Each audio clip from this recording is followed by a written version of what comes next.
Caffeine is the world's most popular psychoactive drug, and many people depend on it just to survive their day to day life. There are a huge variety of food products, both natural and artificial, that contain caffeine, but the most popular one has to be coffee. Previously, I made a video on how to extract caffeine from tea, but there were several requests on how to extract it from coffee. I decided to go ahead and give it a try, but let me give you a warning and say that it's pretty much the exact same procedure as the extraction from tea. Also, before we really get started, let me crush some of your dreams and tell you that the amount of caffeine that I get out of this is pretty much just as bad as the tea extract. If you're looking to get a decent amount of caffeine, the best and easiest way to get it is to simply just pay for it online. I decided to go with Folgers coffee, but in theory you can use any brand. I decided to use the more classic route and not use instant coffee, but I actually think instant coffee works better and it's quicker because you don't have to do any filtration steps. Anyway, let's get started. I started off by adding 10 grams of ground coffee. Then on top of the coffee, I poured on about 4 grams of sodium carbonate. The sodium carbonate will react with a lot of different molecules in the coffee and make them more water soluble. To the coffee and sodium carbonate is then poured in 60 milliliters of distilled water. A watch glass is placed on top and then the mixture is brought to a boil. The watch glass is optional, but it does help limit water loss a little bit. Once it starts boiling, you should keep boiling it for at least 15 minutes. As you see here, the solution has a tendency to foam a lot. To prevent it from foaming over, you can simply pick it up and shake it around a little. Foaming occurs when you are providing too much heat to the solution, so to remedy this, you can simply turn down the heat and you should get a nice simmer like this. After 15 minutes, it can be removed from the heat and allowed to cool. Using a coffee filter will remove the coffee grinds from the solution. The one issue with using gravity filtration for this part is that it's pretty slow, and as it goes on, the solution will cool down. This is a problem because we want to keep it as hot as possible so it can dissolve as much of the caffeine as possible. To limit some of the heat loss, a watch glass can be placed on top. The gravity filtration is pretty slow, but if you shake it around like you see here, it actually speeds it up a little.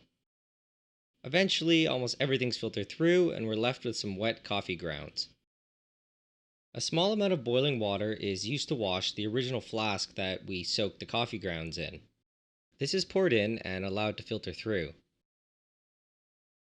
Then, once it's all filtered through, we further add 100 milliliters of boiling distilled water. Again, a watch glass is placed on top and we shake it around a little to speed up the filtering. Occasionally, when the whole thing started to cool down a little, I placed the entire thing in a microwave and heated it up again. Once everything's done filtering through, we can get rid of the filter paper and the coffee beans. Pretty much what we're left with is just a bunch of strong coffee. And now for the fun part where the coffee is transferred to a separatory funnel. Then to the coffee we add 15 milliliters of dichloromethane. The caffeine is much more soluble in the dichloromethane and will be pulled from the water. The separatory funnel is capped, shaken, and vented, but it's very important to shake very gently, otherwise an emulsion might form. I mentioned earlier that sodium carbonate is used to make certain things more soluble in water. This is useful because now that they're more soluble in water, they'll be less likely to be taken up by the DCM. When put back on the stand, the layers are allowed to separate and the bottom DCM layer, which contains our caffeine, is collected. This process was repeated again with 15 milliliters of DCM and then with 10. All of the organic solvent extracts are then poured back into a clean separatory funnel. You might notice that it looks a little bit cloudy. To fix this, we pour in some saturated salt solution. The salt solution is used to pull water from the organic solvent. I don't show the capping and shaking, but you'll notice that the bottom dichloromethane layer is now much clearer than it was before. Even though it looks pretty clear, there will still be a little bit of water in it. So to fix this, we usually add some drying agent, and in my case I'm just using some molecular sieves. After drying for 20 minutes, it's then decanted to a clean beaker. The sieves are left behind, but they're first washed with a little bit of dichloromethane. The organic solvent is then brought to a boil to remove it. Dichloromethane has quite a low boiling point, so it's very easy to remove. At this point, it's important not to overheat the beaker because the product can be burned. We're then left with a nice little clump of crude caffeine.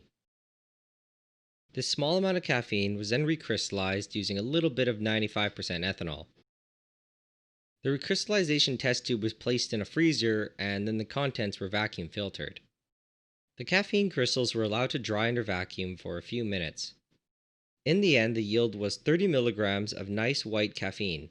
I'm not actually sure why, but this yield is extremely low. It's honestly probably because my recrystallization didn't go too well, because as you can see before, there was quite a bit of crude actually. But regardless of the actual reason, to make myself feel better about this terribly low yield, I'm just going to go ahead and blame Folgers.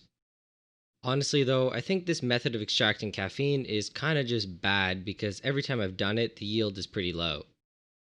Other methods do exist, but to do them at home might be pretty hard. I think in the future I'll just go with the super direct route and extract it from caffeine pills. Anyway, for now, this is the best that I have, and I'll see you in my next video. So remember to subscribe if you want to be up to date with my latest video, and also if you want to donate anything, I've provided a Patreon link down below. Chemistry is expensive and any help is greatly appreciated. By the time this video is posted, my Patreon page might only be half done, but it'll eventually get there.